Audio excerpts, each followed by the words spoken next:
અલ્પકાલ વિદ્યા સબ આઈ લખેલું છે રામચરિત માનસમાં. વિદ્યા વિનય નિપુણ ગુણશીલા ખેલ ખેલ સકલ દ્રુપદી.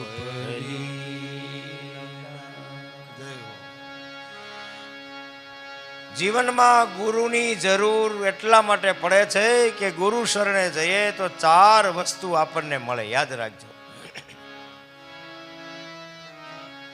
હું વધારે ભાર મૂકું છું ગુરુ ઉપર. અત્યારે ગુરુની પાસે જઈએ તો 4 વસ્તુ મળે. એક તો વિદ્યા મળે. વિદ્યા એટલે માત્ર ભણતર નહીં, સ્ટડી નહીં. ડોક્ટર, એન્જિનિયર યા ઊંચી પોસ્ટ ઉપર આપણે હોઈએ પછી આપણને કોઈના બેસણામાં કેમ જવું એ ન આવડતું હોય એટલા માટે રાહ જોવી પડે. ત્યાં જઈને કેમ વર્તન કરાય, કેમ બેસાય, એને કેમ પૂછાય, કાંઈ ખબર ન હોય. ઘણા લોકો જાય ને બેસણામાં તો બેસીને ઊભા થઈને જતા રહે. બહાર નીકળ્યા પછી ઘણાને ખબર ન હોય કે બા ગયા હતા કે બાપા ગયા હતા. ઘરેથી ફોન આવ્યો ફલાણા ભાઈ અહીંયા બેસનું છે તમે જાજો, એટલે જ્યાં જઈ આવે. આની ક્યાંય પાઠશાળા નથી. આની પાઠશાળા એ ગુરુનું ઘર છે. એવી વિદ્યા મળે જે વિદ્યાથી મારા જીવનની અંદર વિનય પ્રદાન થાય. અમારા ગામમાં અમે ભણતા પ્રાથમિક શાળામાં એક સૂત્ર લખેલું હતું, વિદ્યા વિનયથી શોભે છે. જો વિદ્યામાં વિનય નહીં હોય તો વિદ્યા છે એ નિષ્ફળ જશે.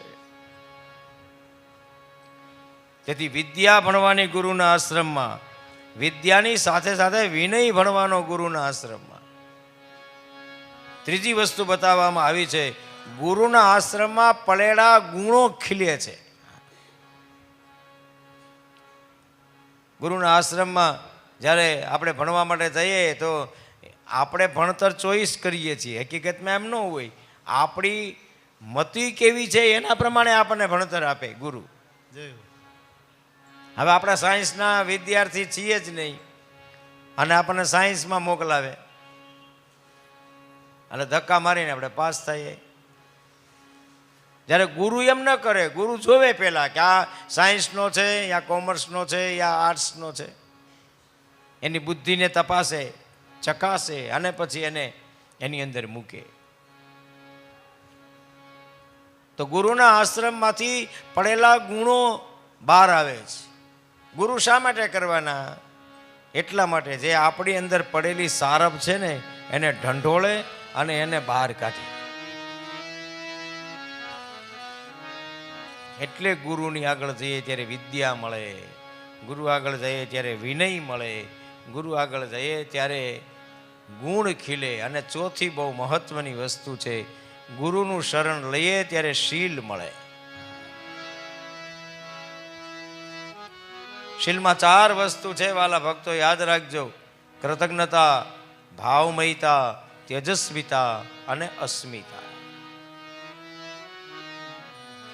આ ગુરુ તમને શીલ શીખડાવે. નાનામાં નાના માણસે તમારું કામ કર્યું હોય એને જીવનમાં ક્યારેય ભૂલવું નહીં, એ તમને ગુરુ શીખડાવે.